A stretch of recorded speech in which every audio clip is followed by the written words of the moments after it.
upstairs, right, to get a bath, right, because we had to get all the icing off of you.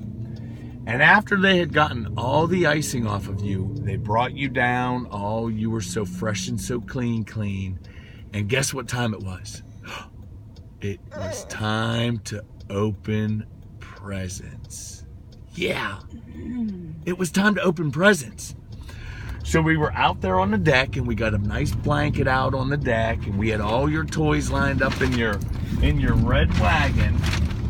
And once we got everything lined up there with your red wagon, Daddy got down on the floor there with you. Yeah, and we started opening presents. And we weren't and there were a lot of presents. And we weren't into but a couple presents. And all of a sudden, Daddy had to stop for a minute, and I had to go. You know why? Because something smelled bad. And I mean raunchy bad, right? Horrible. And I sat there and I was like, Lincoln Joseph, are you tooting?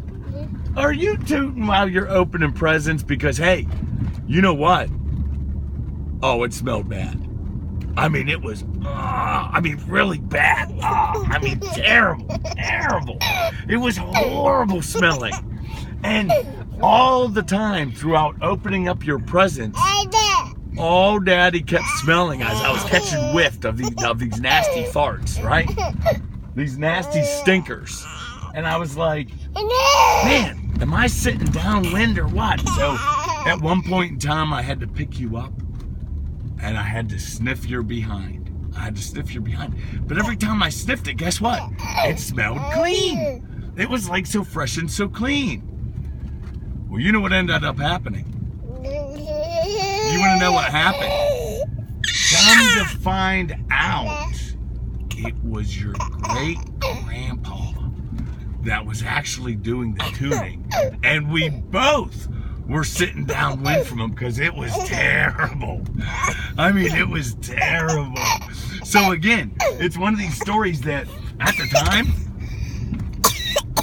the time, right? Not funny. But now, it's hilarious, right? It's hilarious. And you know what? And Daddy has to apologize to you, because that whole time I thought it was Lincoln who was stinking. Is that funny? The end.